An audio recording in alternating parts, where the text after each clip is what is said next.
It is found in chapter 4, verses 6 through 8 and 16 through 18. I'll be reading from the contemporary, the Common English Bible this morning. I'm already being poured out like a sacrifice to God. The time of my death is near. I have fought the good fight, finished the race, and kept the faith. At last, the champion's wreath that is awarded for righteousness is waiting for me. The Lord, who is the righteous judge, is going to give it to me on that day. He's given it not only to me, but also to all those who have set their heart on waiting for his appearance. No one took my side at my first court hearing. Everyone deserted me. I hope that God doesn't hold it against them. But the Lord stood by me and gave me strength so that the entire message would be preached through me and so all the nations could hear it. I was also rescued from the lion's mouth. The Lord will rescue me from every evil action and will save me for his heavenly kingdom. To him be the glory forever and always. Amen. Let us pray. God, we ask for your wisdom as we enter into your word today. We know that the scriptures can guide us and lead us into knowing you even more. We desire that so greatly. To know you, to know your Son, and to know your voice of your Spirit. May your words bring us life and hope today. Amen. If we knew, as the Apostle Paul, that this was our last year on earth, would you change anything? That's the question I have for you today. The other question is at the beginning of this year, last year, before New Year's came about, did you make a resolution? In 2016, it is now 10 months into the year. Did you satisfy any of those resolutions? Maybe some of them was to lose weight. Maybe someone was to clean up that room that you've been wanting to clean up for the last 5 to 10 years. Maybe it's to start a new exercise program. Chances are that you not only didn't follow through on that resolution, you probably forgot about it by March. Maybe even February. You're not alone. A study at the University of Wisconsin reveals that only 8% of the people who make New Year's goals actually follow through. 92% of us don't even follow through. But here it is, we have Halloween coming upon us. And there's time to consider goals for the upcoming year, or even the upcoming days or weeks ahead. In fact, we are considering coming up on next Sunday, which will be All Saints Sunday, which actually is also referred to as the Day of the Dead. A real key that we remember those saints that have went before us, and to consider that fact, someday we will die, and perhaps sooner or later, that tomorrow is not a guarantee for us. And I know that sounds morbid, but we will benefit from thinking about our own death in particular, because it may help us to stop wasting times on foolish stuff and help us to focus on the attention on the meaningful activities and help us to derive more enjoyment from our lives. How many of you have taken out that picture album of a relative that has since went to be on with the Lord, and looked at that album and saw that saint that went before you, and maybe meditated on how that person touched your life, how they lived their life. Maybe it brings pain when you look at that picture. Maybe it brings something and stirs something in you that you don't want to think of, because you know that someday someone's going to be looking at your picture.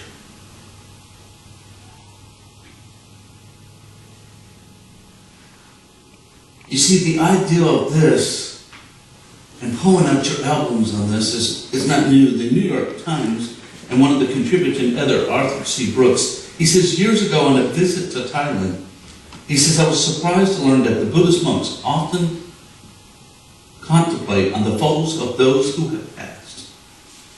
The Buddha himself recommended that you meditate on them. He says, this body, too, he said to his students, we need to teach it. We need to say to our own bodies that this nature, that there is something future, that there is something beyond the here and now. Do we meditate on our own death? In other words, in a way of realigning our focus from being in the moment to the big picture. It's what they call the last year test. If you were to live your last year here of your life, would you watch more television? Would you play more video games? Would you play more golf? Would you spend more time at the club? Would you waste the time? Question is, would you read more books or fewer books?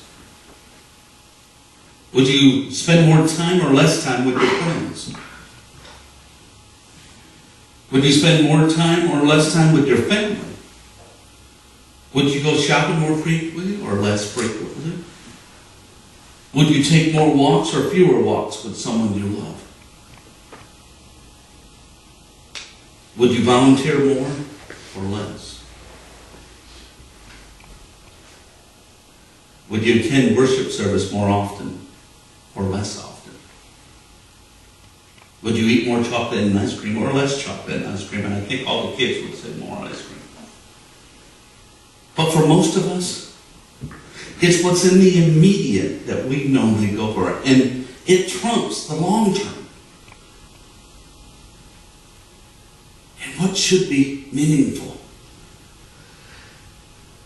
You see, another study in America said how Americans use their time. Researchers learned that the average American adult tends to watch TV 4 times longer than socializing or communicating with anybody else. In other words, you will watch TV 4 times longer than you do talking to friends. 20 times longer than engaging in a spiritual or religious activity. In other words, you will watch the TV 20 times longer than you will in reading your Bible or coming to a worship service. It seems that we'd rather spend most of our time clicking through someone else's life than actually living our own.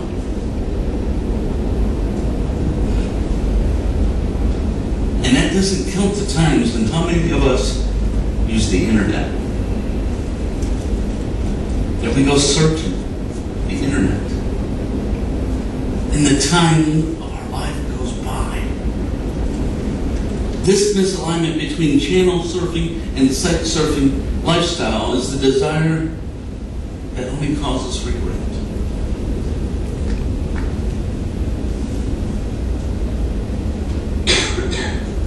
That is why we need to take a look at our lives. We need to take a look at our lives. To put it another way, we need to take the last year test of our lives. If this is our last year, because we do not know how much time we have, are we going to walk the paths and feel the crunch of the fallen leaf, or watch another episode of The Real Housewives of New York. Truth of us, most of us don't know, like I said, if this will be our last year. That is what Paul was facing in this scripture today. These were the focuses that he was facing on. He writes from a confinement in a Roman cell. He is in jail, writing to his protege, Timothy.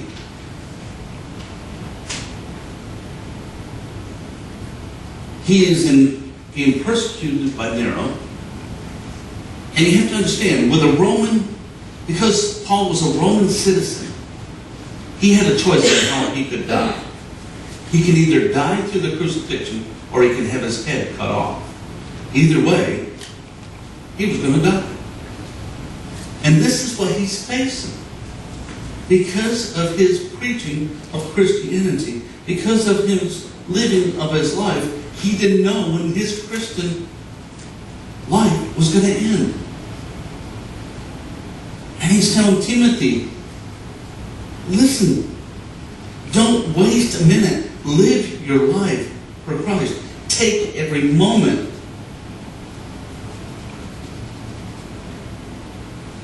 Knowing that the executor can come at any time. You see, we don't know when our time is coming. But Paul knew that it was coming. See, he was living his life since meeting the risen Christ on the road to Damascus in Acts 9. He says, I'm already being poured out as a liberation, and the time of departure has come. He was already living his life, pouring out the sacrifices that he could give, knowing that what has been given to him. He wasn't dabbling with the time. He wasn't wasting it.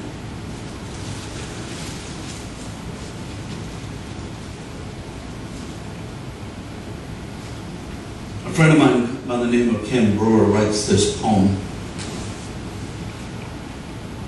And it was written after his father had passed away with prostate cancer. And it's called The Measure.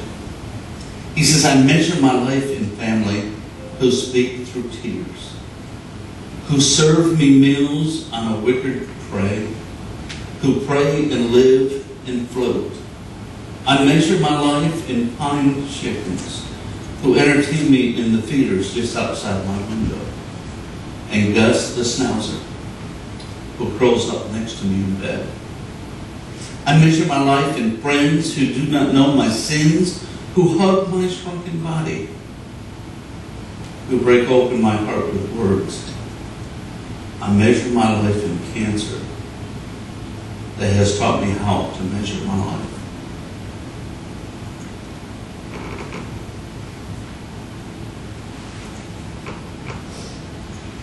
We are sinners, and death will come. Paul tells Timothy that. He's trying to tell Timothy to tell those that are there he's been entrusted to. Make this resolution. Make this understanding. That if we are truly faithful to God, then we will be defined by how we live our lives.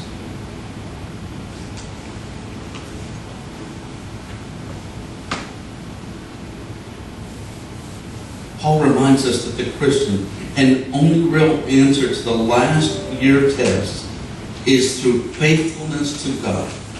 There are many distractions that will pull us this way, and then there's some that will pull us that way. But in the end, those that distract us will desert us. When you are depressed and you need some kind of uplifting words, does the TV give it to you, or does it someone in the membership of a church or a faith community? That TV will desert you.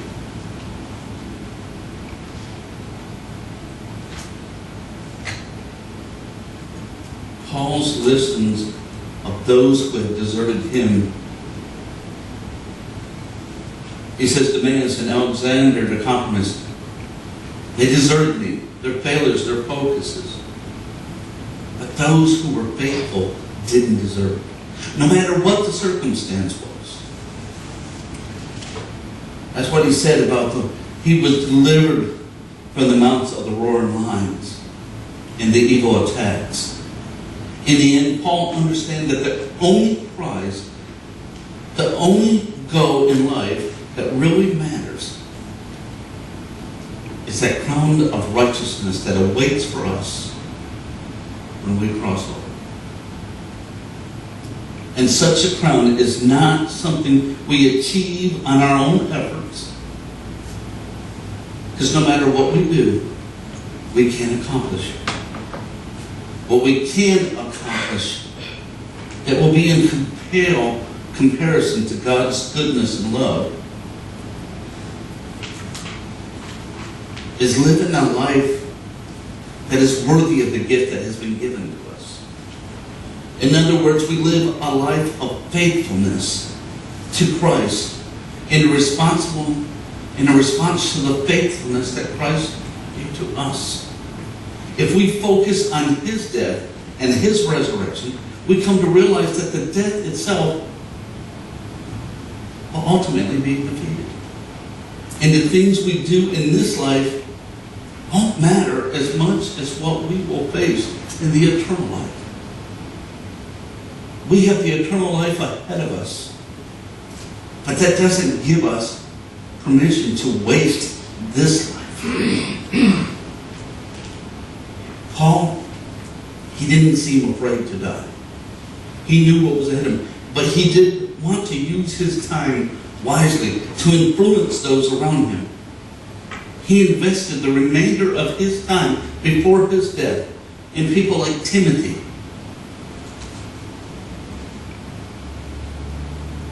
who could carry out his mission. Because he said his request is to do your best to come to me soon. In the end, Paul wanted to make sure that his last days were spent in investing in the future so that the cause of Christ would continue to advance well after he was gone. We have a book that was written about this church and this community and how it was started. We see the pictures of the saints that went before us. That family album of those loved ones, those saints that went before you, the reason why you're probably here today.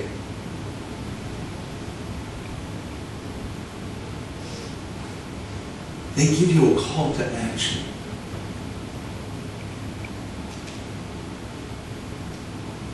They're saying, stop watching TV. Stop playing those video games. Yes, those things we do need time of rest. We do need those. But the call to action is to take this year and every year from now on to live it as if it was your last year.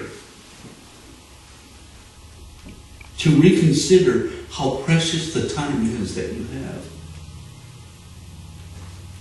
To recalibrate, to reorganize, to reallocate the time and the resources so it realigns your faith with Christ.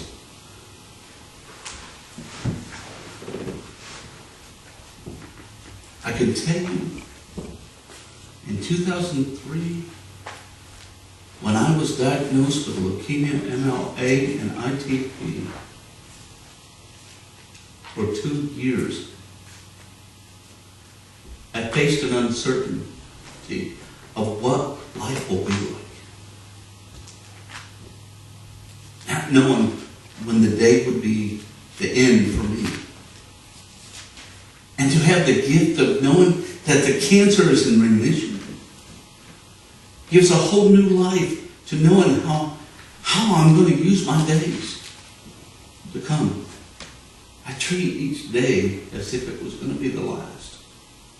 And each year as if it was going to be my last.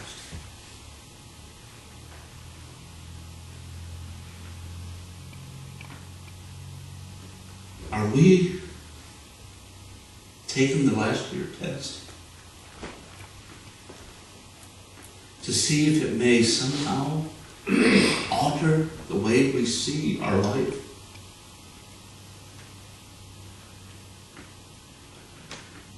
Because if you take in that test and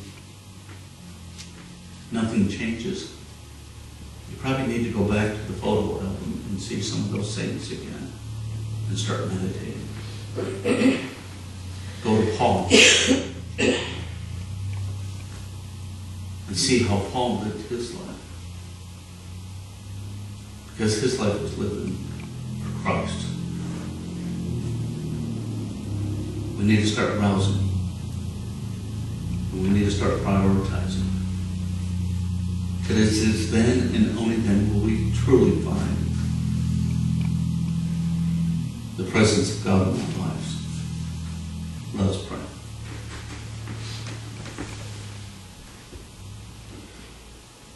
Lord, we have a friend in your Son. We know that our lives are just a short time compared to the time that we will have with you. And Lord, how do we live our lives so that that mothers, fathers, brothers, sisters, friends, co-workers, neighbors, volunteers, whatever, may come to know you because of our presence in their lives, because of the priority that we place in our lives. Help us to not forget that we are first and foremost children of you, and our lives belong to you. And everything that we do for you. Lord, may you forever be the presence in our lives, guiding us, nudging us, sometimes pushing us, so that we may come into the light, and that we too may be champions of the reef of righteousness that awaits us. Lord, we ask this in your Son's holy name. Amen.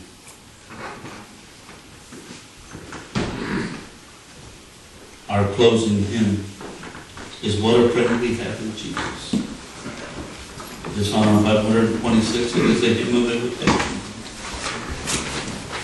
You need a prayer or calling or just that kind of Christ. This time is for you. 526.